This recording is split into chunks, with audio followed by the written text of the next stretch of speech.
Tahimik ang maliit na inuupahang apartment ni Glyza sa ibang bansa. Katatapos lamang ng kanyang overtime shift bilang caregiver. Ngunit sa kabila ng pagod, may ngiti sa kanyang labi. Sabik siyang makita ang mukha ng asawa. Umupo siya sa gilid ng kama, inayos ang buhok, bahagyang nilagyan ng pulbos sa muka para hindi halatang pagod. Kinuha niya ang cellphone at agad pinindot ang video call. Ilang segundo ang lumipas bago ito sinagot.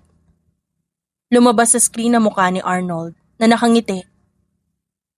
"Love." Malambing nitong bati. Parang nabura ang pagod ni Glyza. "Hay mahal, kumain ka na ba?" "Oo naman. Ikaw, mukhang pagod ka." Umiling siya. "Okay lang. Basta nakikita kita nawawala lahat ng pagod ko." Ngumiti si Arnold ng mas malapad. "Nako, baka lumaki ulo ko niyan ah." Tumawa si Glyza. Ang tawa niyang puno ng pananabik at pangungulila. "Hayaan mo na." Bahagyang inilapit ni Arnold ang kamera sa mukha niya. Miss na kita, Glyza. Ilang buwan na rin, ano?" "Magte 3 months na."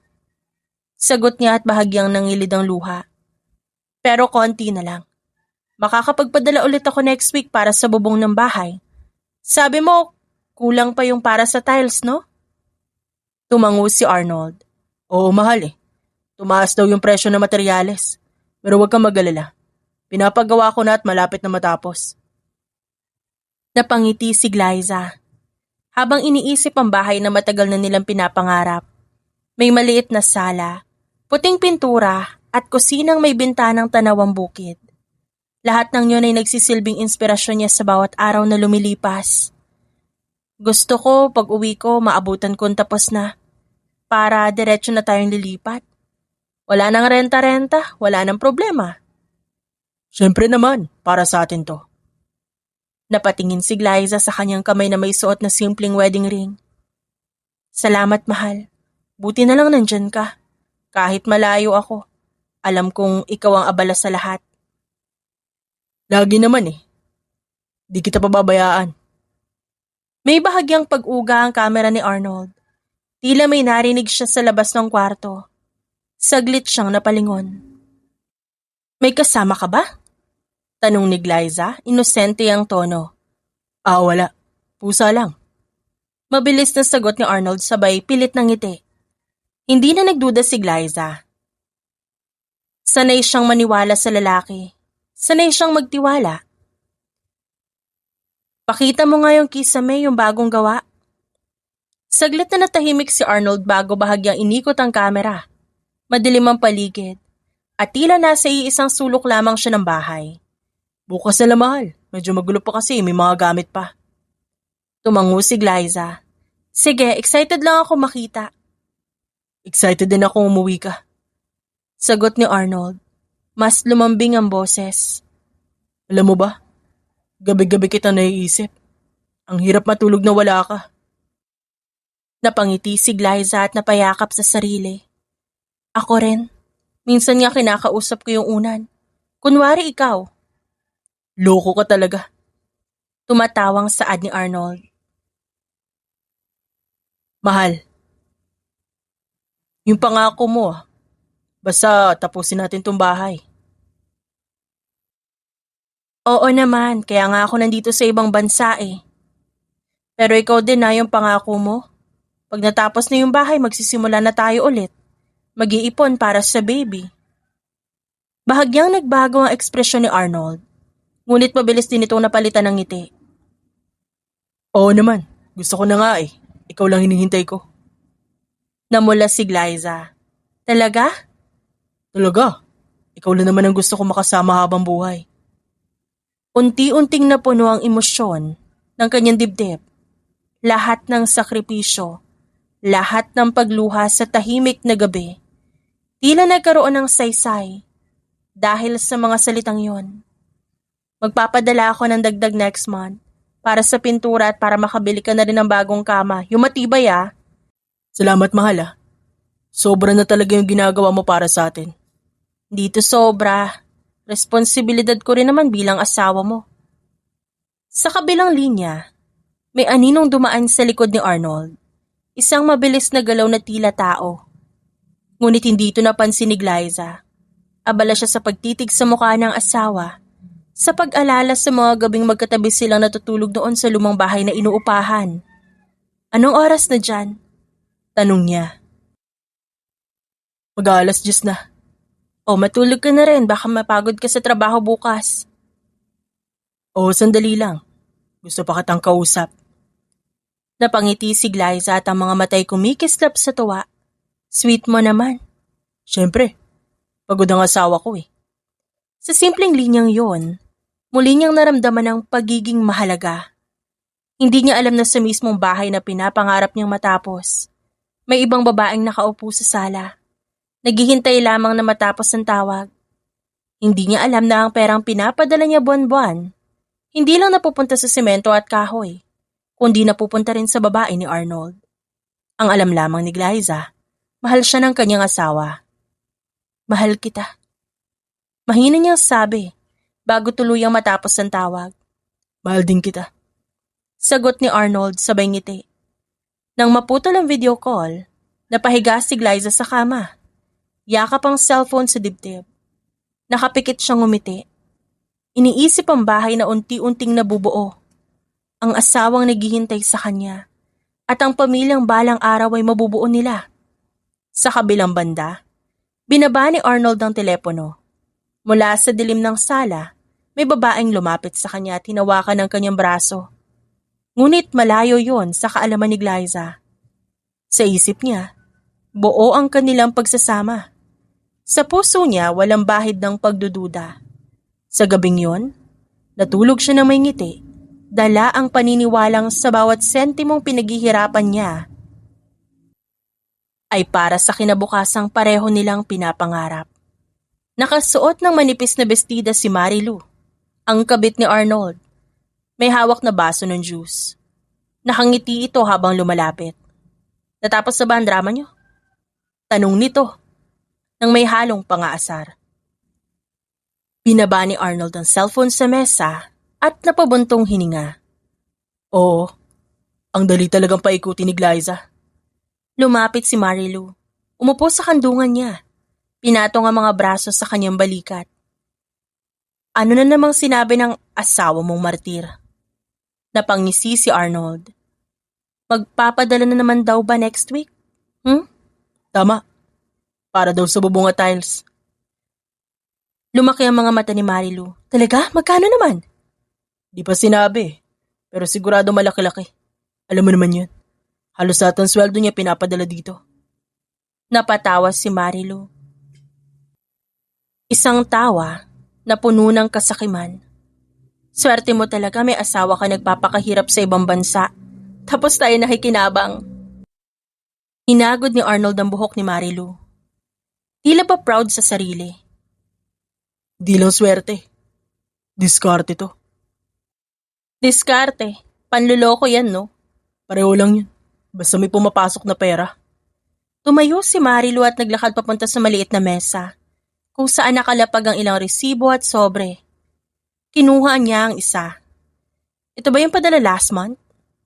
Tumango si Arnold. Oh, sabi ko pinambili ng hollow blocks.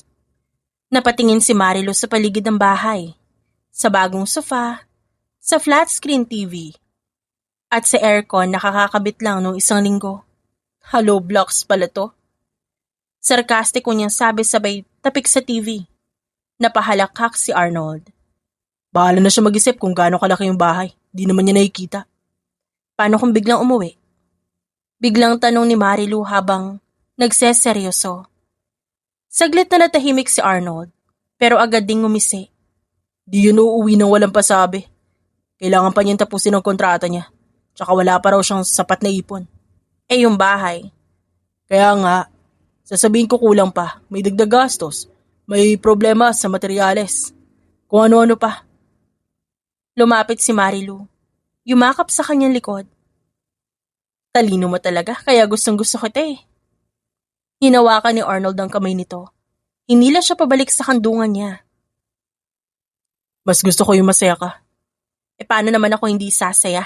May bagong sofa tayo oh. Bagong TV at balak mo pa akong dalhin sa beach next month, di ba? Ngumiti si Arnold ng may kayabangan. Oo naman. Galing din kay Glyza ang gagastusin natin doon. Napahagikik si Marilu. Grabe ka, hindi ka pa naaawa. Umiling si Arnold.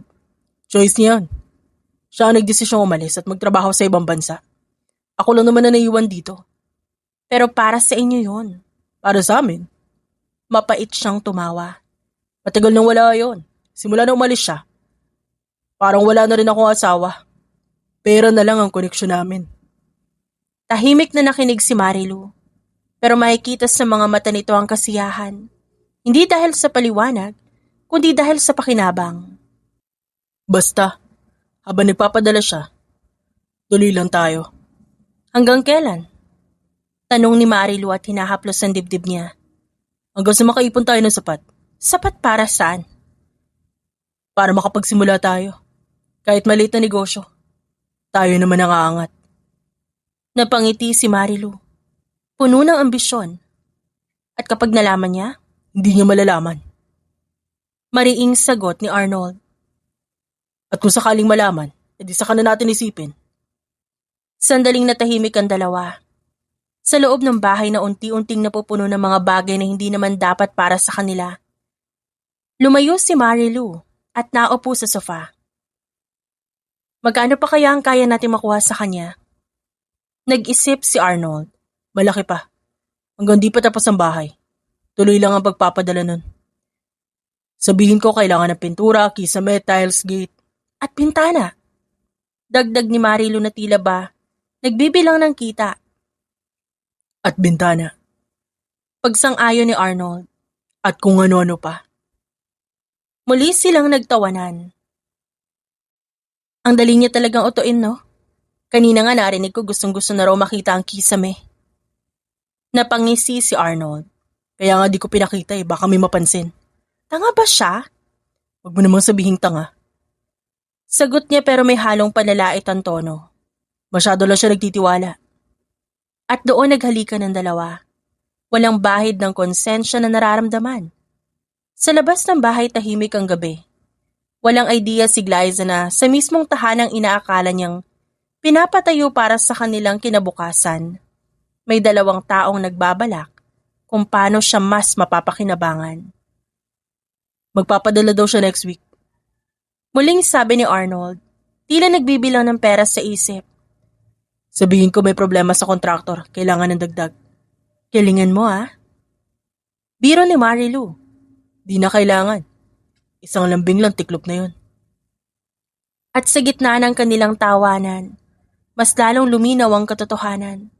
Hindi bahay ang unti-unting nabubuo sa perang pinapadala ni Glyza, kundi ang kasakiman at panlilin lang ng dalawang taong walang pakialam sa sakripisyong ginagawa niya. Habang nasa kabilang panig ng mundo, mahimbing na natutulog si Glyza. May ngiti sa labi at pusong puno ng pag-asa. Maaga siyang nagising kinabukasan. Hindi pa sumisikat ang araw ngunit gising na ang diwa niya. Sanay na ang katawan niya sa ganoong routine. Maagang babangon, mabilis na maliligo, mag-aalmusal, tapos trabaho na naman. Tahimik ang maliit niyang kwarto. May isang kama, maliit na cabinet, bintanang tanawang kalsada sa ibaba. Huminga siya ng malalim habang nakatingin sa kisame. Konti na lang. Para sa bahay. Bulong niya sa sarili. Matapos mag-ayos, lumabas siya ng apartment bitbit ang maliit na bag. Habang naglalakad papunta sa waiting shed kung saan dumadaan ang service nila, napansin niya ang pamilyar na bulto ng isang lalaki nakasandal sa poste. Good morning. Masiglang bati ng lalaki. Napangiti si Glyza doon. Good morning, Matt. Lumapit siya at tumabi rito. Si Matt? Kapwa niya OFW, patangkad, moreno. May mga matang laging tila may lungkot ngunit pilit tinatabunan ng ngiti. Aga mo Di ako makatulog Sanay na yata ako walang kausap sa kwarto. Bahagyang natahimik si Glyza. Alam niya ang kwento ng buhay ni Matt. Maaga itong naulila, parehong namayapa ang mga magulang mula nung nasa koleyo pa siya. Walang kapatid, wala ring malapit na kamag-anak na pwedeng umalalay. Kaya matapos makapagtapos ng vocational course, nagdesisyon nito mag-abroad. Okay ka lang ba? Tanong niya ng marahan dito. Tumango si Matt. Oo naman. Ikaw, mukhang puyat ka. Nag-video call kami ni Arnold kagabi. Ah, bahagyang umiti si Matt. Matatag pa rin kayo, no? Siyempre! Proud na sabi ni Glyza. Pinapagawa na raw yung bubong. Malapit na matapos yung bahay. Tumango si Matt. Buti pa kayo may inuuwian. Napansin ni Glyza ang bahagyang lungkot sa boses nito. Ikaw din naman. Makakabuo ka rin ng sarili mong pamilya balang araw. Ngumiti si Matt, pero hindi ito umabot sa kanyang mga mata. Di ko pa naiisip yan eh. Sa ngayon ipon muna. Wala naman ako ibang aasahan. Tahimik silang sandaling naglakad ang dumating ang service. Naupo sila sa magkatabing upuan, habang umaandar ang sasakyan. Napansin ni Matt na tila pagod si Glyza. Alam mo, kung napapagod ka na, huwag mong suluhin. Pwede mo naman akong kausapin. Salamat ha. Mabuti ka talaga, Matt. Kasi napapansin mo yung paghihirap na ibang tao. Siyempre kaibigan mo ako eh. Tsaka pareho lang naman tayo nandito. Parehong malayo sa pamilya. Tumango si Glyza. Minsan nga naiinggit ako sa iba. May kasama sa kwarto. May ka-share sa problema. Bakit, mag-isa ka lang ba talaga? Tanong ni Matt. Oo, yung dati kong roommate umuwi na ng Pilipinas. Hindi pa napapalitan. Kung gusto mo, pwede kitang samahan minsan mag-grocery o kumain sa labas. Para di ka masyado nalulungkot. Napangiti si Glyza. Nakaramdam siya ng gaan sa puso. Sige, salamat ha. Pagdating nila sa pinagtatrabahuhan nilang facility, agad silang naghiwalay ng assignment. Si Glyza sa ward ng matatandang babae. Si Matt naman sa maintenance department. Lumipas ang ilang oras. Sa lunch break, muli sila nakita sa cafeteria. Magkatabi silang umupo. Dala ang kanikan nilang baon. Ano ulam mo? Adobo, ikaw. Fried chicken. Gusto mo palit tayo? Di na. Sige, tikim na lang. Habang kumakain, napunta ang usapan sa buhay sa Pinas. Namimiss ko na sa probinsya. Sabi ni Matt. Ako din eh. Lalo na si Arnold. Ang hirap na LDR. Tahimik na nakinig si Matt. Hindi siya nagsalita agad. Pero kakayanin para sa future namin. Tinitigan siya ni Matt. Nakita niya ang pagod sa mga mata nito. Hindi lang pisikal, kundi emosyonal. Ngunit kapansin-pansin din ang matinding tiwala at pagmamahal na buo sa puso nito para sa asawa. Sana lahat ganyan magmahal, no? Bakit naman? Wala lang. Minsan kasi may mga taong di marunong magpahalaga. Napaisip si Glyza, pero agad ding umiti. Si Arnold marunong, alam ko yon. Tumango si Matt. Kahit may bahagyang pagdududa sa kanyang dibdib, hindi niya maipaliwanag kung ano yon. At pagkatapos ng shift, sabay silang naglakad pa uwi. Dumaan muna sila sa maliit na convenience store para bumili ng tubig. Libre ko na. Uy, wag! Hati tayo! Hindi ako papayag na ikaw lang magbayad. Hayaan mo na, minsan lang naman eh. Napailing si Glyza, pero ngumiti. Salamat ha. Habang naglalakad pabalik ng apartment complex, napansin ni Matt na tila, masigla si Glyza. Masaya ka ngayon ah. Oo ewan ko ba? Siguro dahil may nakakausap na ako. Napangiti si Matt doon. Buti naman may ambag ako sa kasiyahan mo. Huminto sila sa harap ng building ni Glyza. Sige, mauna na ako ah. Salamat sa paghatid. Walang anuman. Text mo lang ako kung may kailangan ka. Tumango si Glyza. Ingat ka. Habang papasok siya sa loob, hindi niya alam na may isang taong unti-unting nagiging sandalan niya. At si Matt, habang naglalakad palayo, napabuntong hininga. Alam niya magkaibigan lang sila. Alam niya may asawa na ito.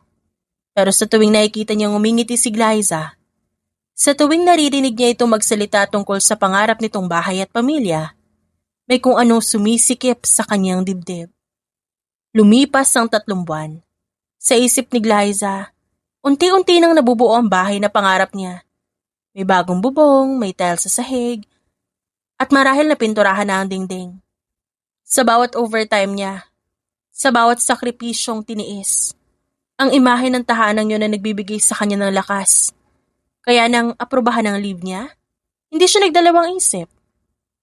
Hindi niya sinabi kay Arnold na uuwi siya. Gusto niya ito i-surprise. Gusto niya makita ang mukha nito kapag bigla siyang sumulpot sa harap ng bahay na pinaghirapan niya. Sa airport pa lang, nanginginig na ang kanyang dibdib sa halo-halong excitement at kaba. Bitbit niya ang maleta. May lamang mga pasalubong, tsokolate, pabango at isang relo para kay Arnold. Magugulat yun. Bulong niya sa sarili habang nasa taxi pa uwi sa kanilang probinsya. Pagdating sa kanto ng bahay, napansin niyang tila hindi naman ganon kalaki ang pagbabago. Wala siya nakitang bagong pintura. Ang gate pareho pa din. Medyo kumunot ang kanyang noo. Baka sa loob. Sabi niya sa sarili. Pilit pinakakalma ang isip. Dahan-dahan siya lumapit sa pintuan. Hindi ito nakalak. Mas lalong bumilis ang tibok ng puso niya. Arnold? Mahina niyang tawag habang tinutulak ang pinto. Walang sumagot kaya pumasok siya. Doon niya narinig ang isang mahinang halakhak ng babae. Kasunod ang pamilyar na boses ng asawa. Napatigil si Glyza. Nanlamig ang buong katawan niya. Dahan-dahan siyang lumapit sa kwarto. Bahagyang nakabukas ang pinto at sa isang iglap na patulala siya. Sa mismong kama nilang mag-asawa, naroon si Arnold. Hubad ang pang-itaas. May babaeng nakapatong sa kanya. Naramdaman agad ni Glyza ang matinding galit sa kanyang dibdib. Arnold! Napalingon ng dalawa. Namutla si Arnold. Glyza! Napahiyaw si Marilu at agad nagtakip ng kumot pero huli na. Hinablot ni Glyza si Marilu sa buhok at hinila pababa. Ano to? Sigaw niya. Nanginginig sa galit. Aray! Bitiwan mo ko! Sigaw ni Marilu habang pilit tinatakpan ng katawan. Ngunit parang walang narinig si Glyza. Pinagsasampal niya ito ng sunod-sunod. Walang yaka. Talaga sa kama pa natin. Glyza, tama na! Sigaw ni Arnold habang pilit na inaawat ang asawa. Pero itinulak siya ni Glyza ng malakas. Tumahimik ang hayop ka. Hinila niya si Marilu palabas ng kwarto. Wala itong maayos sa suot, kundi manipis na tela na halos hindi na makatago sa kahihiyan. Bumukas ang pinto ng bahay. At doon sa harap ng mga kapitbahay na nagulat sa ingay, tinulak ni Glyza palabas si Marilu. Ito ba? Ito ba yung pinapagawa mong bahay? Bahay ng kalandian niyo? Hayop kayo? Sigaw niya kay Arnold.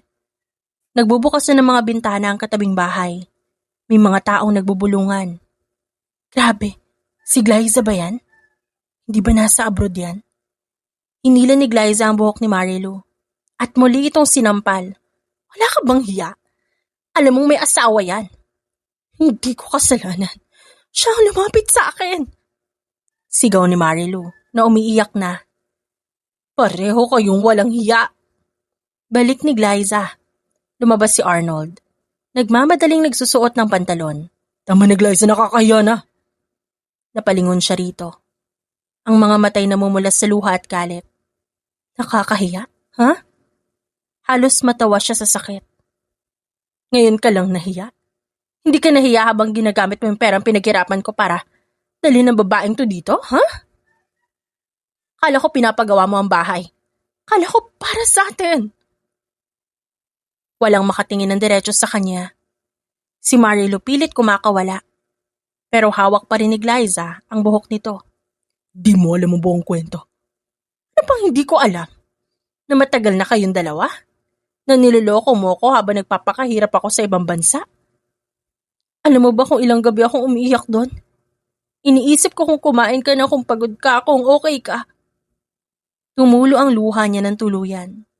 Tapos eto lang pala yung ginagawa mo. Mas sinabunutan at sinampal ni Glyza si Marilu. Aray, tama na! Iyak ni Marilu habang pilit na kumakawala. Pinagsasampal siya ng babae. Walang hiya ka. Sa bahay ko pa talaga. Sa kama pa naming mag-asawa? Napahiyaw ang ilang kapitbahay. Oy, tama na yan. Sigaw ng isang matanda mula sa gilid. Ngunit tila walang naririnig si Glyza. Hinila niya si Marilu papunta sa gilid ng daan, kung saan may tambak na abo at putik mula sa ginagawang drainage. Isang iglap. Tinulak niya pababa ito. Napasubsob si Marilu sa putik at abo. Muling naghiyawan ng mga tao. Tinangkang bumangon ni Marilu ngunit muli siyang hinila ni Glyza pababa. Ganito pala gusto mo? Sa maruming paraan ka pumasok sa buhay ko, dyan ka rin babagsak. Lumapit si Arnold. Tinangkang awatin si Glyza, pero sinalubong siya ng matalim na tingin. Huwag mo akong hawakan, wala kang karapatang hawakan ako. Napatigil si Arnold. Hindi malaman kung sino ang uunahin. Ang mga kapitbahay tuluyang nagsilabasan. May mga nagbe-video at nagbubulungan. Grabe pala si Arnold, no? Bait-bait pa naman ni Glyza. Narinig ni Glyza ang mga salitang yon. Mas lalo siyang nasaktan. Habang nagpapakasarap kayo dito. Ako, doon, halos di makatulog sa pagod. Ako ang nagbabayad ng kuryente, ng tubig, ng lahat. Napahagulhol siya. Kala ko babae ang pinapagawa mo. Ha? Isang lalaki mula sa kapitbahay ang lumapit. Iha, tama na. Unti-unting bumitaw si Glyza. Nanginginig ang kamay niya. Nakatingin siya kay Marilu na ngayon ay nakaupo sa lupa. Marumi, umiiyak at nanginginig sa kahihiyan. Pasensya na po sa ingay, pero sana maintindihan niyo ako. Hindi madaling lokohin. Walang sumagot. May ilang babae ang tumingin sa kanya ng may awa sa mga mata. May ilan ding nakakunot ang noo. Si Marilu, pilit na tumayo at naglakad palayo. Dala ang kahihiyan. Hindi na siya hinabol ni Glyza. Pagod na siya. Lumapit siya sa pintuan ng bahay. Tumingin siya kay Arnold. Ang lalaking mahal niya. Ang lalaking pinagkatiwalaan niya sa lahat. Magkano? Ano? Magkano ang nagastos mo sa kanya gamit ang pera ko? Natahimik si Arnold. Sumagot ka. Hindi ganun kalaki. Isang malakas na sampal ang binigay ni Glyza kay Arnold. Lahat ng padala ko. May katumbas na pawis at luha. Hindi mo karapat-dapat na mabigyan kahit piso dahil sa ginawa mo. Tahimik na ang paligid. Ang ingay ng kapitbahay. Unti-unting nawala. Nagsipasok na mga ito sa kanika nilang bahay. Glyza, makinig ka muna. Dahan-dahang lumingon si Glyza. Sa loob ng ilang segundo wala siyang sinabi. Tinitigan niya lang ang lalaking minsang naging mundo niya. Ano pa ang pakikinggan ko? Lumapit si Arnold. Tila takot ngunit pilit na nagpapakatapang. Nagkamali ako. Oo, nagkamali ako. Pero ang tagal mo kasi sa abroad, naiwan ako dito, nainip ako. Ano? Nag-iisa lang ako. Doon, katulad mo. Nag-iisa lang din ako dito. Lalaki ako at may pangangailangan. Hindi niya na napigilan ng isang malakas na sampal na dumapo sa pisngi ni Arnold. Ulitin mo nga. Glyza, sabihin mo ulit sa akin na kasalanan ko. Sige. Hindi ko sinasabing kasalanan mo pero... Isang suntok sa dibdib ang sumunod. Napaatras si Arnold at napahawak sa sarili. Pero ano? Pero matagal ako? Pero nainip ka? Pero lalaki ka? Ano pa? Habang ako doon, halos himatayin sa pagod, ikaw dito naiinitan sa kama? Ha? Liza, tama na. Pigil ni Arnold. Sinusubukang hawakan ng mga kamay nito. Pero mas lalo lang siya nagalit nang mahawakan siya. Huwag mo kong hahawakan. Napatumba si Arnold sa simento na itulak niya ito. Hindi nagdalawang isip si Glyza. Nilapitan niya ito at sinapak sa balikat, sa braso at sa dibdib. Kapal na mukha mo. Ginawa mo pa akong dahilan, pinagpalit mo ko. Pinagpalit mo yung sakripisyo ko sa kalandian mo. Nasaktan din naman ako ah. Di mo alam kung gaano kahirap mag-isa. Sigaw ni Arnold habang tinatakpan ang muka. Napahinto si Glyza. Hindi dahil naaawa siya, kundi dahil hindi niya akalaing yun ang dahilan nito. Mag-isa. Mag-isa ka. Tumawa siya. Isang tawa na puno ng pait. Alam mo ba kung anong ibig sabihin ng mag-isa? Kung anong nararamdaman ng taong mag-isa? Lumuhod siya sa harap nito, pero hindi para tulungan. Mag-isa akong kumakain sa maliit na kwarto ko sa ibang bansa. Mag-isa akong umiiyak tuwing may sakit ka at walang nag-aalaga sa'yo.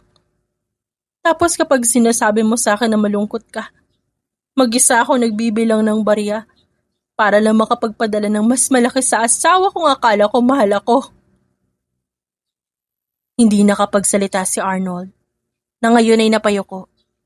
Di mo alam kung anong mag-isa, Arnold. Hindi mo naranasan. Umangat ang tingin ni Arnold. Nadala lang ako sa kama. Galing! Natahimik ang lalaki. Alam mo ba kung anong pinakamasakit? Hindi yung nakita ko kayong dalawa. Yung ginawa mo pa akong dahilan. Kapal na mukha mong sabihin na nainip ka dahil matagal ako sa abroad. Lumapit siya muli at hinila ang kwelo ni Arnold. Bakit ba ako nag-abroad? Sa tingin mo para magliwaliw? Para mag-enjoy? Ginawa ko yun para sa atin. Para sa bahay na pinapangarap natin. Napahagulhol siya. Samantalang ikaw, ginamit mo ang perang pinaghirapan ko para magdala ng babae sa bahay natin? Isang malakas na sampalan tumama sa pisngi nito. Sa pagkakataong yon, hindi na pumalag si Arnold. Kung nainip ka, sana sinabi mo. Kung di mo na kaya, sana sinabi mo. Kung ayaw mo na, sana sinabi mo. Napaluha na siya ng tuluyan. Pero hindi. Pinili mo lokohin ako. Pinili mong sirain ang tiwala ko. Hindi ko ginusto masaktan ka, pero ginawa mo. Hindi ako nagkulang. Bilang asawa, bilang katuwang. Kung may kulang man, kung may nagawa ka mang kalokohan, kasalanan mo na yun. Alam mo, mas matatanggap ko pa kung sinabi mo hindi mo na ako mahal. Pero ang sabihin mong nainip ka lang, nalalaki ka lang, ang babaw noon, Arnold. Tumalikod siya. Liza, huwag kang umalis, ayusin natin. Pakiusap ni Arnold. Huminto siya pero hindi lumingon. Ano pang aayusin? Nasa na ang bahay? Nasa na ang perang pinadala ko? Hindi ako umalis para magsaya sa abroad. Umalis ako para bumuo tayo ng mas maayos na buhay. Sa araw na yon, pinaalis ni Glyza si Arnold sa bahay. Nagmamakaawa pa ito pero wala nang awa si Glyza. Pagkaalis ni Arnold, tahimik siyang umiyak na mag-isa. Kinabukasan, maaga pa lang, nag-impake na siya ng ilang damit. Hindi niya na kaya manatili pa sa bahay na yon. Sa bawat sulok ay may alaala. At sa bawat alaala may kirot. Hindi niya alam kung saan siya kukuha ng lakas. Kung mananatili pa siya roon na mag-isa. Kaya umuwi siya. Umuwi sa bahay kung saan siya unang natutong magmahal. Umiyak at bumangon. Sa bahay ng kanyang mga magulang. Tahimik ang biyahe. Nakatanaw lang siya sa bintana ng bus. Pinipigilang muling tumulo ang luha. Pagdating sa tapat ng kanilang bahay, saglit siyang natigilan. Ilang taon din siyang hindi nakauwi ng matagal. Madalas, saglit na bisita lamang tuwing may okasyon. Ngayon, iba ang dahilan. Hindi siya bumabalik bilang masayang anak kundi bilang sugatan. Dahan-dahan siyang lumapit sa pinto at kumatok. Ilang segundo ang lumipas bago ito nabuksan. Ang kanyang ina ang bumungad. Glyza? Gulat na gulat ang boses nito. Anak, ba't ka? Hindi na natapos ng kanyang ina ang sasabihin. Sa sandaling yon bumigay si Glyza. Ma, nanginginig ang boses niya. At bago pa niya matapos ang salita, bigla siyang napaiyak. Anak, ano nangyari? Mahina ngunit natatarantang tanong ng kanyang ina habang hinahawakan ang kanyang balikat. Lumabas din ang kanyang ama. Mula sa loob ng bahay, hawak ang baso ng tubig. Ba't nandito si Glyza? May problema ba? Nang makita ang umiiyak niyang anak, agad itong napahinto. Anak. Nag-aalalang tawag ng kanyang ama. Hindi makapagsalita si Glyza, yumakap na lang siya sa ina. Inakay siya papasok sa sala. Doon sa sofa kung saan siya madalas umupo nung dalaga pa siya. Tuluyan siya napaupo habang patuloy ang pag-iyak. Anak, magsalita ka. Ano nangyari? Huminga siya ng malalim. Pilit pinipigilan ng hikbi. Ma, pa, nahuli ko siya. Sino? Si Arnold. Nahuli ko siya na may kapatong na babae.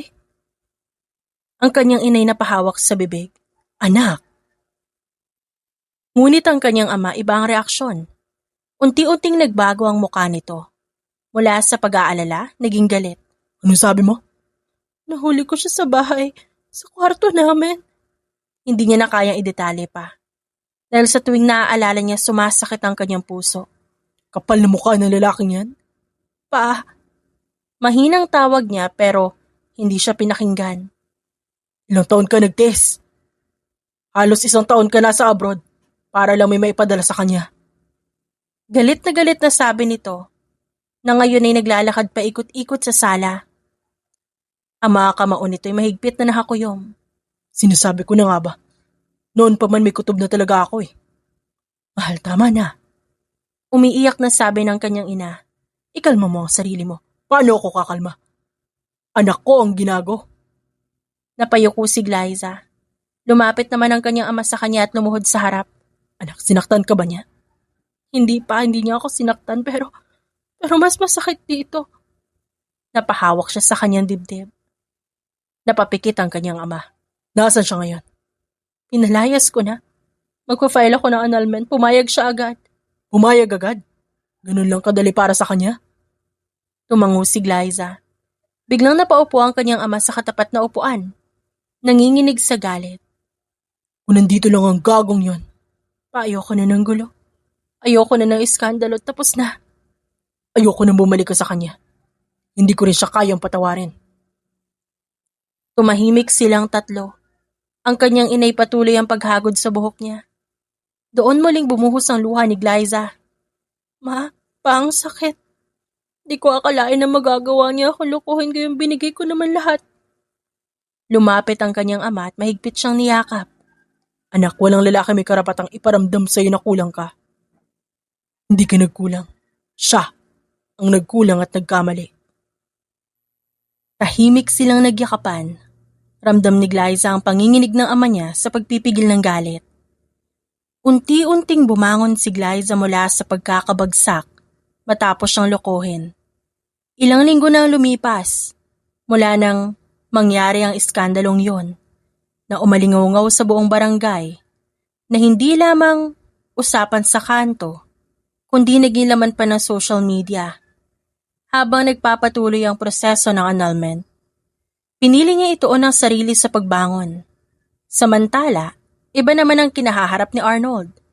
Sa maliit na inuupahang apartment sa kabilang bayan, paulit-ulit na pinapanood niya ang sarili sa mga viral videos na kumakalat online. Minsan pa nga binabasa niya ang mga comments kahit na alam niyang masasaktan lamang siya. Grabe, karma mo na yan. Walang tatanggap sa'yo ngayon, no? Kadiri kayong dalawa. Tinapon niya ang cellphone sa sofa at napahilot sa sentido. Hindi niya na mabilang kung ilang beses siyang nag-apply sa trabaho nito nakaraang linggo. Bawat interview pare-pareho ang kinahidatnan. May magalang na pagtanggi o di kaya hindi na siya binabalikan. Lumabas si Marilu mula kusina. Hawak ang 2 baso ng tubig. Tahimik niya itong inilapag sa mesa bago tumingin kay Arnold. May tumawag ba? Wala. Katulad dati wala. Napabuntong hininga si Marilu. Ako rin. Kahit saan ako magpasa ng resume, parang kilala na nila ako. Tinitignan pa lang ako, alam ko na eh. Kasalanan ko bang kumalot yun? Biglang sagot ni Arnold. Natigilan si Marilu. Ano bang ibig mong sabihin? Tumayo si Arnold at naglakad papunta sa bintana. Kung di ka kasi pumayag na may nangyari sa... Ha? Ako pa ngayon na may kasalanan? Napataas na ang boses ni Marilu. Huminga ng malalim si Arnold, ngunit hindi na itago ang iritasyon. Sinasabi ko lang, kung naging maingat tayo. Maingat? Napatawa si Marilu nang walang saya sa labi. Arnold, iniwan mo ang asawa mo. Nakipagrelasyon ka sa akin tapos ngayon sasabihin mong kasalanan ko? Nilingon siya ni Arnold, naniningkit ang mga mata. Di ko sinabi yon, pero yun ang pinapahiwatig mo. Di ko na alam ang gagawin ko. Mahinang sabi ni Arnold. ngunit may halo pa ring galit. Wala na akong trabaho. Walang tumatanggap sa kanya sa video na yon. Napapikit si Marilu at pilit pinipigilan ng galit. Kala mo ikaw lang ang nahihirapan? Ako rin. Kahit saan ako magpunta, pakiramdam ko hinuhusgahan ako. Kasi naman. Naputo lang sasabihin ni Arnold. Sabihin mo, ituloy mo. Hamon ni Marilu. Hindi ganito ang inaasahan ko. Ano ba inaasahan mo? Na magiging masaya tayo pagkatapos ng lahat? Kala ko, magiging maayos. Maayos? Napailing si Marilu. Sinira natin ang buhay ng iba, Arnold. Hindi to fairy tale na magiging masaya tayo. Napatayo si Arnold na mariin. Huwag mo kong sermonan. Hindi lang naman ako may kasalanan dito Hindi rin ako. Sigaw ni Marilu. Pero hindi ko rin inasahan na ako ang sisisihin mo kapag nahihirapan ka na. Nagpalitan sila ng matalim na tingin. Kung di ka dumating sa buhay ko. Napanganga si Marilu. Wow talaga Hindi ako mawawala ng asawa. Dugtong pa ni Arnold na hindi napigilan ng sarili. Tumawa si Marilu.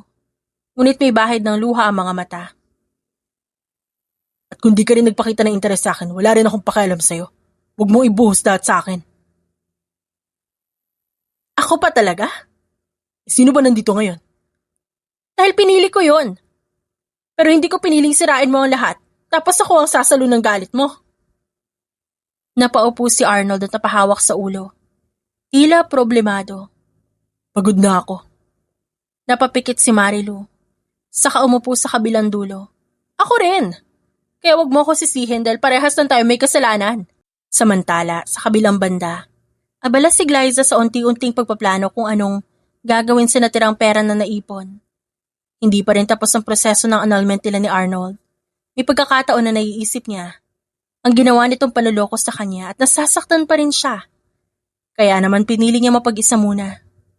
Nagtungo siya sa isang bagong kabubukas lang na restaurant last month, pero sikat na agad sa kanilang lugar. Umupo siya sa isang bakanting table malapit sa bintana. Lumapit agad ang waiter at inabot ang menu. Ma'am, ito po. Thank you Ilang sandali siyang tumingin sa listahan ng pagkain. Nang makapili siya, umorder siya ng pagkain at isang basong juice. Hindi nagtagal, dumating ang order niya. Ngunit habang inilalapag ng isang bagong staff ang baso sa mesa, biglang nadulas ang kamay nito. Sorry po.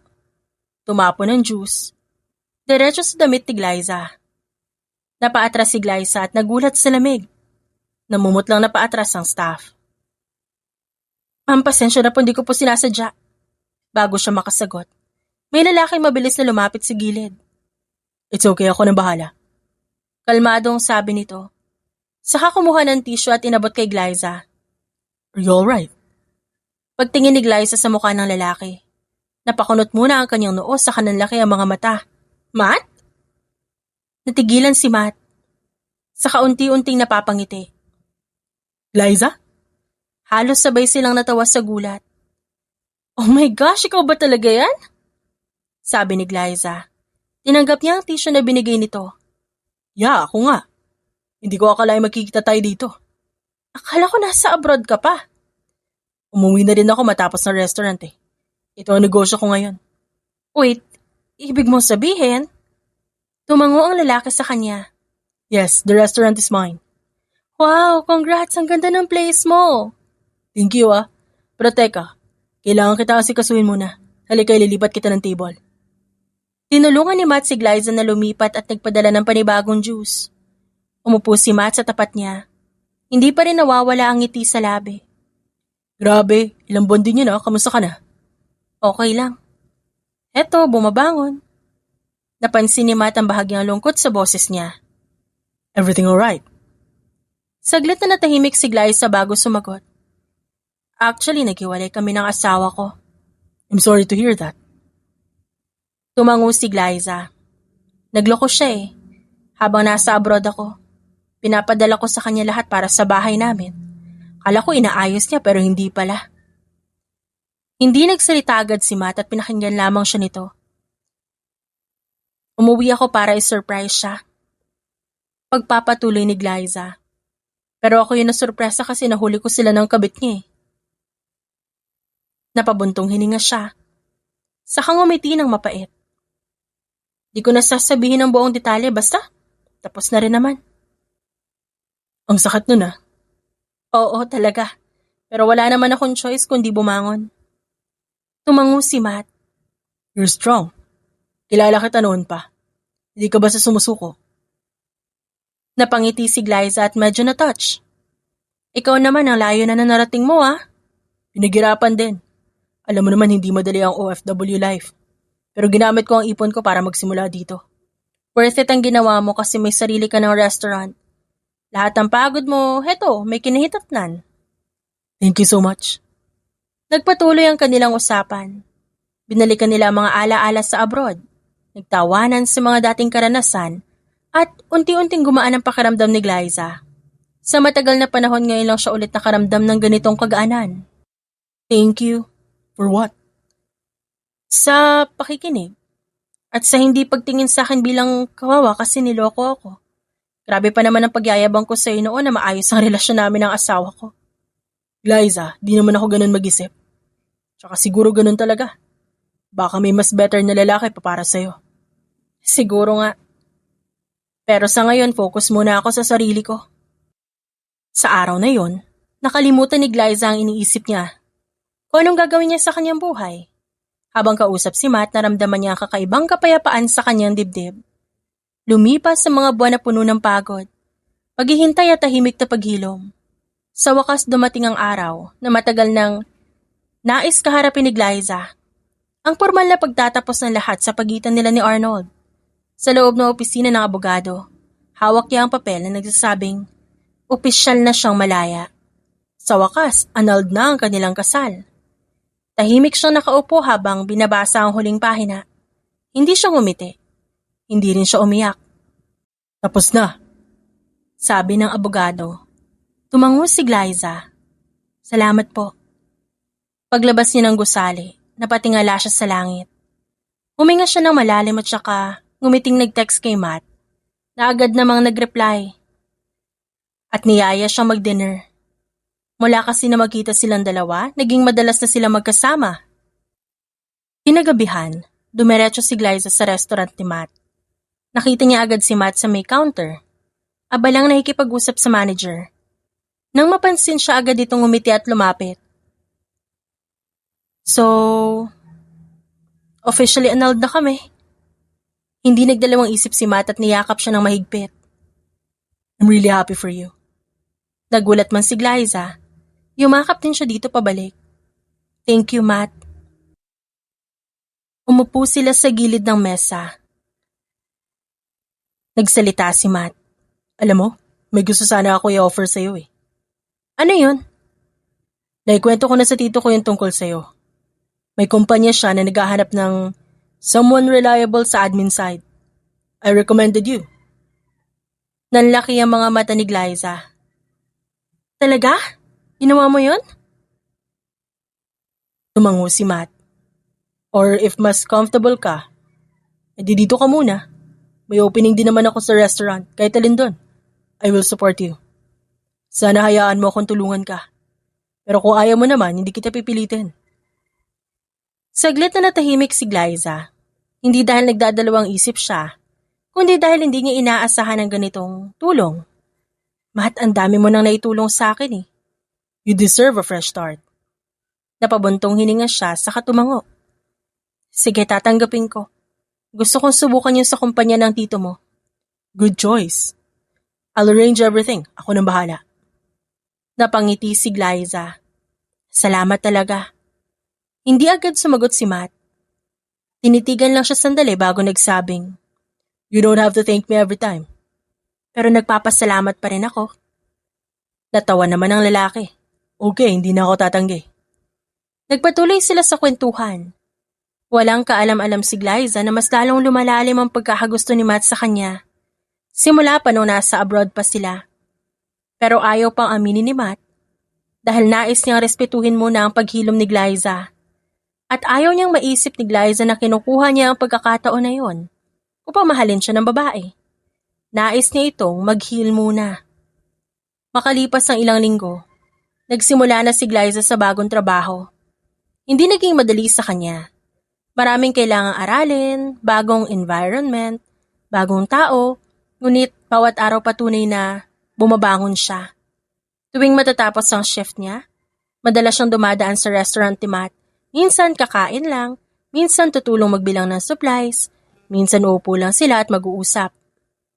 Naalala mo nun sa abroad? Lagi mong sinasabing magtatayo ka ng negosyo. Lagi mong sinasabi na marami kang pangarap. Tumawa si Matt. At lagi mong sinasabing susuportahan mo ako. Oo nga, look at you now, natupad mo na. Di lang naman ako ikaw din. Nandito ka na ulit, patuloy na bumabangon. Napatingin si Glyza sa kanya at bahagyang namula. Ewan ko, pero masaya ako nandito ako ngayon kasama ka. Masaya akong tinutulungan mo ko. Nagpatuloy ang gabi sa kwentuhan at tawanan. Mga simpleng sandali na nagiging mahalaga. Habang lumalalim ang pagkakaibigan nila, hindi na may kakailang pagiging malapit nila sa isa't isa at ang pagiging maalalahanin sa isa't isa. Mga tingin na may unspoken understanding at ang presensyang nagbibigay ginhawa. Sa bawat araw na lumilipas, habang patuloy na muling binubuo ni Glyza ang kanyang sarili, sa bagong buhay na meron siya, may isang bagay na malinaw para sa kanya. Hindi na siya nag-iisa. May kasama na siyang handang sumuporta, makinig, tumabi sa kanyang pagbangon. Ilang taon ang lumipas, tuloy-tuloy na trabaho, pagpupursige at paghilom.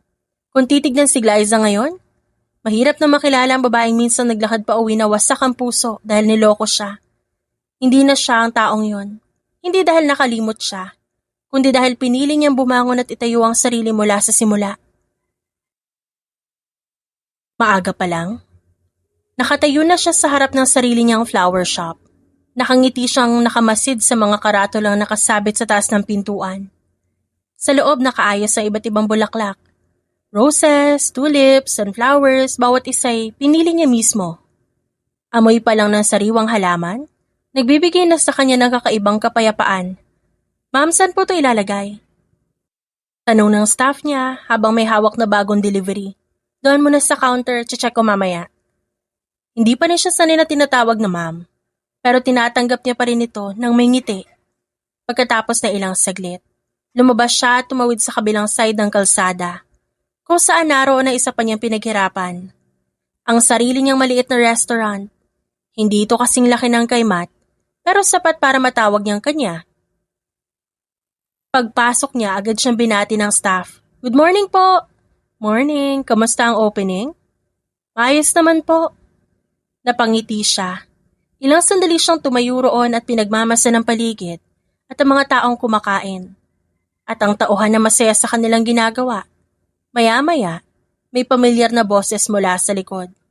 Busy owner na. Paglingon niya nakita niya si Matt na nakasandal sa pinto at nakangiti. Matt, di ka nagsabing darating ka. Gusto ko kasi makita kung paano tumatakbo ang imperyo mo. Imperyo ka dyan. Why not? You built all of this. Hindi ko to nagawa mag-isa. Nagkatinginan sila sandali. Alam nilang may ibig sabihin yon. Salamat ha. You already said that before. Pero uulitin ko pa rin. Kundi dahil sa mga tulong mo, sa paggabay mo at sa pag-encourage mo, baka hindi na ako umabot dito. Hindi agad sumagot si Matt. Tumingin lang siya sa paligid bago nagsalita. Ikaw pa rin ang gumawa ng lahat. I just supported you. Napabuntong hininga si Glyza. Still, I'm grateful. Good. Kasi proud ako sa'yo. Kinahapunan, dumiretso si Glyza sa isa pang lugar na mahalaga sa kanya. Ang bahay na pinatayo niya. Hindi ito mansyon pero mas maayos pa rin naman. Ang bahay na minsan niyang pinangarap na ipagawa para sa pamilya ngayon, siya na mismo ang nakatira dito. Pagpasok niya sinalubong siya ng mga magulang na nakaupo sa sala. Anak! Bati ng kanyang ina. Lumapit siya at niyakap ito. Kumusta kayo? Okay naman. Ikaw pagod ka na naman Worth it naman po yung pagod Umupo siya sa pagitan nila.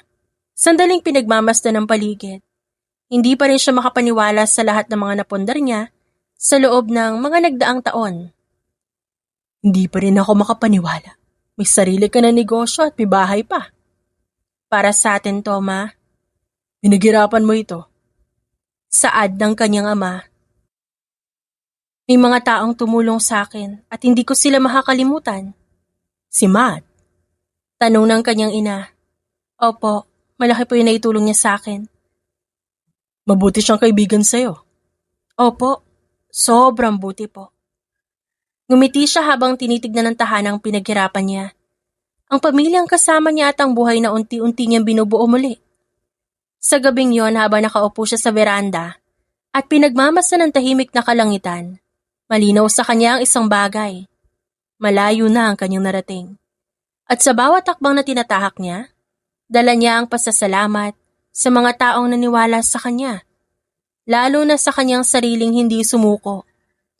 Weeks later, mas naging busy si Glyza sa kanyang mga negosyo na patuloy lumalago. Idagdag pang nagpaplano ulit siya magkaroon ng another branch sa ibang lugar. Si Matt naman, dumadami na ang mga branch ng kanyang restaurant at mas nakilala na rin siya. Hanggang sa dumating ang kaarawan ni Matt na siyang ginanap sa isang private resort.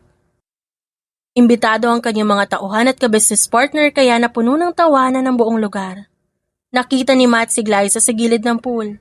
Nakababa ang mga paa sa tubig, kaya naman nagpaalam si Matt sa kanyang kausap at nilapitan agad si Glyza na nilingon siya saglit.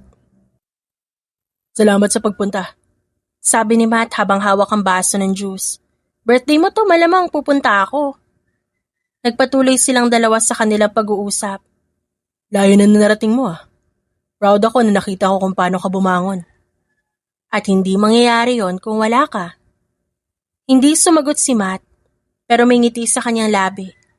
Kahit na kinakabahan siya, may nais siyang aminin pero hindi alam kung paano uumpisahan na sabihin kay Glyza. Glyza, may aaminin sana ako. Napakunot ang noon ng babae. Ano yun? Matagal ko na napapansin na hindi ka na lang basta kaibigan para sa akin. Natahimik ang babae. Wala pa na magkakilala tayo sa abroad, may kakaiba na ako nararamdaman sa'yo. Pero pinigilan ko dahil may asawa ka noon. Kaya hindi ko inamin. Hanggang sa muli tayong pinagtagpo ng tadhana at mukhang yun na nga ang sign para sa akin. Pero hindi ako nagmamadali. Napabuntong hininga si Matt. Bumilis ang tibok ng puso. Mas talo siyang kinabahan. Tinitigan niya si Glyza na nakatingin at hinihintay ang kanyang sasabihin. Glyza, gusto kita, matagal na. Napakurap si Glyza. Halatang hindi inaasahan ang sinabi ni Matt. Matt, di mo kailangan suklayan ang nararamdaman ko para sa'yo. Gusto ko lang maging honest. Nagulat lang ako. I know. Ilang segundo siyang tahimik bago nagsalita muli. Matt, nagkaasawa na ako, alam mo yun? Hindi madaling magmahal ulit. Alam ko. At hindi basta-basta nawawala ang takot. Hindi madaling magtiwala ulit. Wala akong pakialam kung mahirap. Hindi kita minamadali, hindi kita pinipilit. Gusto ko lang malaman mo na hindi na lang basta kaibigan ang tingin ko sa'yo. Napatingin si Glyza sa kanya. Bakas ang emosyon sa muka. Maghihintay ako. Ipapangako ko na hindi kita sasaktan. Napailing siya ng marahan. May bahagyang ngiti ngunit halatang nag-iingat. Hindi ganun kadali, Matt. Di naman natin kailangang madaliin ang lahat. Tama ka. Hindi dapat minamadali. Well, natutuwa ako sa mga sinasabi mo pero kailangan ko ng oras. Take all the time you need. Nandito lang ako. Hindi magbabago ang nararamdaman ko para sa'yo. Tinitigan niya ang tubig, saka ibinaba ang paa niya ng bahagya.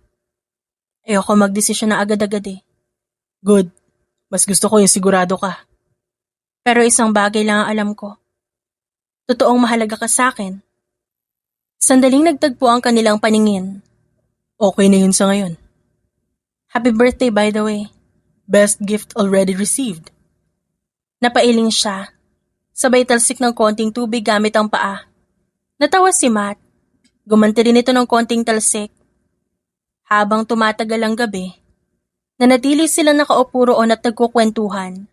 Nagtatawanan. Paminsan-minsan tahimik lang na nakatanaw sa tubig. Simula na umamin si Matt kay Glyza, nagsimula na rin ang kanyang panliligaw sa babae. Hinayaan ito ni Glyza. Nakita niya lahat ng efforts na ginagawa ni Matt, pero ayaw ni Glyza na magdesisyon agad. Nais niya masigurado muna kung ano nga pa talagang nararamdaman niya sa lalaki. At na-appreciate niya ang pagsusumikap ni Matt para sa kanya.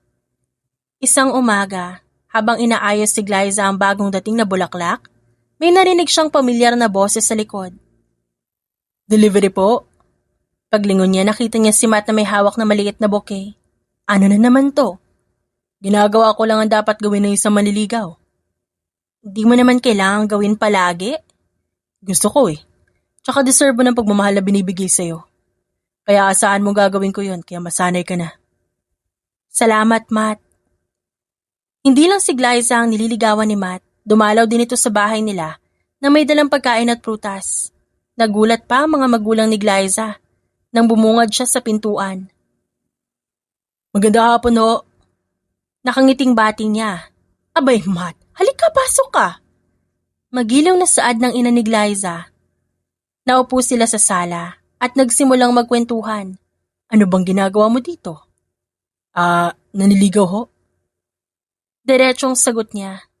Napangiti naman si Glyza. Umupo si Matt na maayos. Seryoso ang tono. Gusto ko po sana ligawan si Glyza na maayos. Sana suportahan niyo ho ako. Nagkatinginan ng mga magulang ni Glyza. Halatang nagulat sa narinig, ngunit hindi negatibo ang reaksyon. Matagal ka na namin kilala at nakita namin kung paano mo siya tinulungan. Tumango ang ina ni Glyza at ang ama ni Glyza. Kung magiging masaya siya sa'yo, susuporta kami. Wala kaming karapatan na hadlangan ng kasiyahan ng anak namin na deserve niya. Napatingin si Glyza sa mga ito. Bahagyang naiyak sa sinabi ng mga magulang. Ngumiti ang kanyang ina. Desisyon mo pa rin yan, anak. Pero mabuti siyang tao. Sa mga sumunod na araw, mas pinakita ni Matt sa mga magulang ni Glyza na seryoso siya na nakita naman ng mga ito kaya grabe ang suporta nila kay Matt. Isang gabi, nakaupo sila sa veranda ng bahay. Napansin ko hindi ka napapagod. Sa panliligaw sa'yo? Tsaka sa ibang bagay. Ba't naman ako mapapagod sa panliligaw? Ikaw na yan eh. Hindi ko alam kung kailan ako magiging ready eh. Kagaya ng sinabi ko, Glyza, hindi kita minamadali. Ang mahalaga, binibigyan mo ako ng chance. Binigyan nga ba kita? Kung wala, di matagal mo na akong pinauwi. Napatawa siya ng mahina hanggang sa tumingin siya kay Matt. Seryoso, ngunit mahinahon ang boses. Matt, salamat sa patience. Namungay ang mga mata ni Matt na tinignan si Glyza. Worth it ka ligawan. At maghihintay ako kung gaano katagal na maghihil ka pa. Wala ka dapat ikatakot dahil hindi ako basta susuko. Napangiti sila sa isa't isa. At habang nagpapatuloy ang panliligaw ni Matt, malino na hindi lang siya tinanggap ni Glyza kundi pati ng pamilya nito na nakasaksi kung paano niya pinahalagahan ang kanilang anak. Hanggang isang hapon, nang magpa siya si Matt na gawin ng isang bagay na matagal niya nang iniisip. Hindi dahil may nag-utos sa kanya, kundi dahil gusto niya ipakita ang respeto at seryosong hangarin niya kay Glyza. Matagal na niyang tinanggap na posibleng sila ang panghabang buhay. Tanggap na rin siya ng pamilya nito, hindi lang bilang kaibigan, kundi manliligaw. Pero ngayon nais niya maging malinaw ang kanyang intensyon bilang isang seryosong manliligaw para kay Glyza. Bitbit ang isang kahon ng prutas at simpleng pasalubong, dumating siya sa bahay ng pamilya ng babae. Binati naman siya agad ng ina nito. Matt, halika. Magandang hapon po. Pwede po ba akong makipag-usap sandali? Napansin ng ina ni Glyza ang seryosong tono nito, kaya pinapasok siya agad. Nasa sala ang ama ng babae, nagbabasa ng dyaryo. Ngunit binaba nito na makita ang bisita. Oh Matt, napadalaw ka. Umupo si Matt sa harap nila, tuwid ng likod at halatang kinakabahan.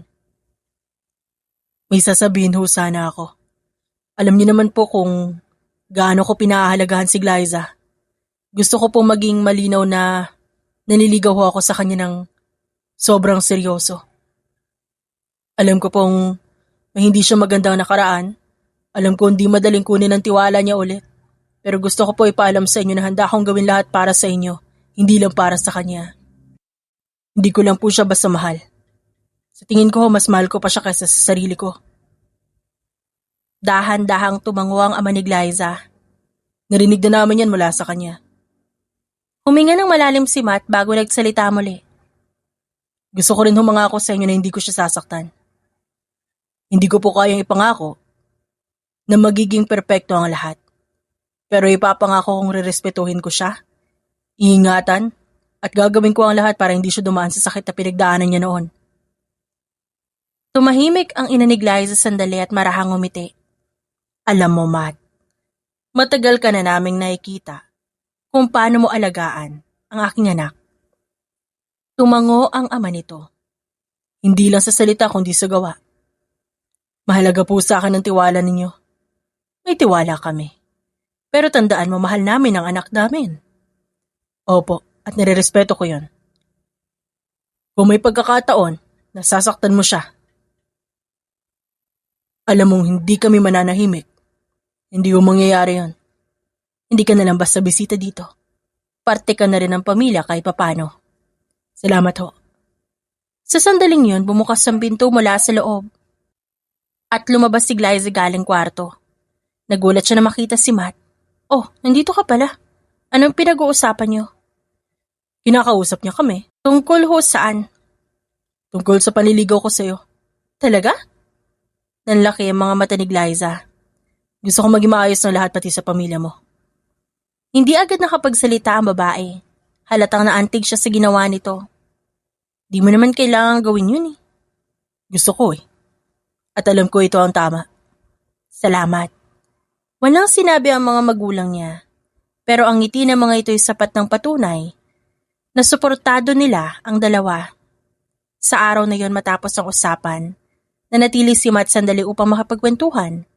At habang pauwi siya, dala niya ang pakiramdam na hindi lamang siya nanliligaw sa isang babae, kundi unti-unti siya nagiging bahagi ng buhay nito ng mas malalim at mas makabuluhan. Ang pangakong binitiwan niya hindi lamang salita, kundi isang responsibilidad na handa niyang panindigan sa bawat susunod na araw. 2 taon ang lumipas, nang walang sawang panliligaw, paghihintay at pagtitiyaga. Hindi naging madali ang lahat. May mga araw na tila nagdadalawang isip si Glyza. May mga sandaling bumabalik ang takot niya sa pagmamahal. May mga panahong pinipili niyang ituon ang sarili sa negosyo at pamilya. Ngunit sa buong panahong iyon, nanatili si Matt, hindi nagmamadali. Hindi nangungulit, kundi tahimik na nagpapakita ng suporta at respeto kay Glyza sa mga nais nito. Nasaksihan ni Glyza kung paano siya nito hindi iniwan sa mga simpleng sandali. Sa paghatid pa uwi, kapag pagod siya. Sa pakikinig kapag may problema siya. Sa pagtawa kasama ang pamilya niya. Sa mga pagdamay sa bawat tagumpay na naaabot niya. Hindi ito nagbago. Hindi nagsawa. Higit sa lahat hindi nagkulang sa pagpapahalaga. At dumating muli ang kaarawan ni Matt. Gaya ng nakasanayan, simple lamang ang selebrasyon. Sa bahay ni Matt may maliit na handaan. Ilang malalapit na kaibigan, konting pagkain at masayang kwentuhan. Dumating si Glyza, may dalang maliit na kahon. Nakangiti habang lumalapit. Happy birthday! Thank you. Di ka talaga pumapalya. Hindi yan kasing laki ng naibigay mo sa akin sa mga taon na nakalipas ha. Di naman kailangan sukatin basta galing sa'yo masaya na ako. Saglit na nag-usap sila bago muling sumama si Matt sa mga bisita. Lumipas ang mga oras at unti-unting nagpaalam ang mga tao. Hanggang sa gabi na at sila na lang ang natira. Sa may pool, naroon sila parehong lugar kung saan unang umamin si Matt nang maramdaman niya ang pagmamahal sa babae. 2 taon na ang nakararaan. Tahimik ang paligid, nakaupo silang muli. Naalala mo to? Oo naman, dito ka unang umamin, di ba? Napakamot siya sa batok, hanggang sa huminga siya ng malalim bago nagsalita muli. Glyza, 2 taon na. Tumango siya. Di ko alam kung may nagbago ba. Pero gusto ko sabihin ulit na mahal kita. At hindi ako magsasawang maghintay. May nagbago. Natuto ako ulit magtiwala dahil sa'yo. At kung may tanong ka pa rin hinihintay na sagot, eto na yun. Huminga siya ng malalim saka sinabi ang mga salitang matagal niyang inipon. Sinasagot na kita. Glyza, Oo, tayo na. sigurado ka? Hindi ko sasabihin kung hindi. Hindi na napigilan ni Matt, niyakap niya si Glyza ng mahigpit. Ngunit maingat. Hindi ito tulad ng mga yakap na puno ng kaba, ito yakap na puno ng pasasalamat at saya. Best birthday ever. Maraming salamat, Liza. Mahal na mahal kita. Napangiti si Glyza at tinalikan si Matt sa pisngi. Nabahagya namang nagulat. Mahal din kita. Salamat sa walang sawang paghihintay mo. At sa gabing yon, sa mismong kaarawan ni Matt nagsimula ang panibagong yugto ng kanilang buhay. Hindi bilang manliligaw at nililigawan, kundi bilang dalawang pusong piniling magsama sa isang direksyon. Hindi nagtagal tuluyan nang nagbukas ang panibagong kabanata sa buhay ni Matt at Liza. Sa harap ng kanilang pamilya at mga kaibigan, tuluyan na silang ikinasal. Lumipas pa ang panahon at biniyayaan sila ng anak na naging simbolo ng bagong simula at pangakong sabay nilang bubuuin ang magkasama. Love doesn't always come easy and healing takes time. Minsan kailangan mo masaktan bago maintindihan ang value of self-worth and second chances. Hindi kailangan madali ang pag-ibig, but with patience, respect, and genuine care, trust can grow again. This story reminds us that choosing self is not selfish, it is necessary. And when the right person comes, they won't rush you. They will walk beside you. Kaya don't lose hope in love. Because sometimes the ending you fear is just the beginning of something better, stronger, and truly meant for you. Hindi porket nabigo ka sa unang pag-ibig ay mabibigo ka ulit sa susunod. Dahil ang susunod ang siyang magmamahal sa'yo ng totoo, nang hindi ka sasaktan at lolokohin. At ang kwento ni Glyza at Matt ang siyang nagpatunay ng ganoong sitwasyon. The end.